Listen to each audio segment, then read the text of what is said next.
So the other day, developers Larian Studios, the geniuses behind the Divinity Original Sin series, released some gameplay of their newest project, the beloved Baldur's Gate series, arguably one of the most iconic D&D video games ever, and people have lost their goddamn minds.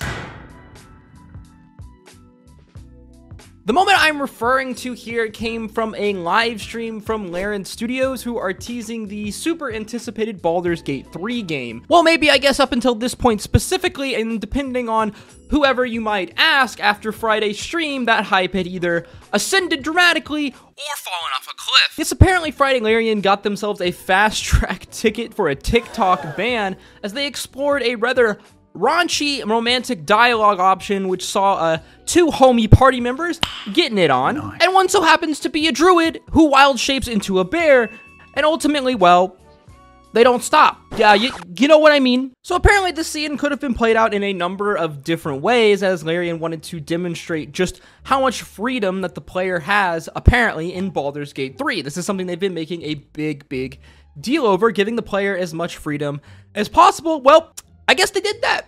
They weren't joking. In the words of lead writer Adam Smith, have you ever considered the joys and pleasures of sexual congress with a wild-shaped druid? My response, fair play, Mr. Smith. What does that look like to you? It's the bear? Is the guy... Of course, the calamity that ensued on the internet after this was, well, predictable. I'm not gonna lie, personally, I found all of this whole scene, more hilarious than anything. I'm not really a person that cares that much on the depths of relationships, shall we say, in proper role-playing games and role-playing video games. That's not really why I play. But really, the thought of the devs creating these scenes and putting them throughout the game is really what gives me a chuckle. But I will say I do admire the commitment from the studio to giving players that freedom of experience, to trying to replicate that feeling that very much is role-playing, that is D&D. This freedom is what makes D&D, or any really tabletop role-playing game, so special and so different from any other medium, especially any other role-playing medium. And it's cool to see modern studios really trying to bridge this gap. Like I said, the whole backlash and response, though, was extremely predictable, and of course, there's gonna be some people that were gonna get a little upset. I mean, it doesn't surprise me that there are people in the world that get a little uncomfortable watching two men, one of them turning into a bear, having relations, we'll say. I mean, shit, this tweet right here was absolutely wild and super out of pocket. Like, some days I really do wonder if Dungeons and Dragons and the tabletop scene has gotten too mainstream for its own good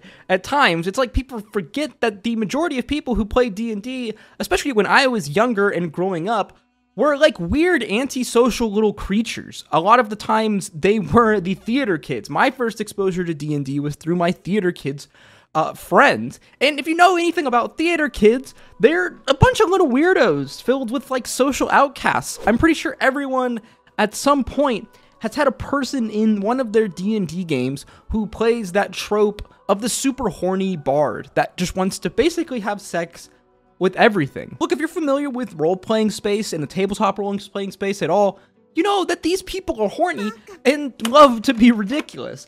Some maybe more so than others. Obviously, some people were gonna be offended though. I mean, it is raunchy and it does catch you really off guard, but ultimately it's presented as a goofy comedy scene. As far as people crying out the B word, well, let me just direct you to this Reddit post right here by the Deli Snack and what is known in these communities as the Harkness test.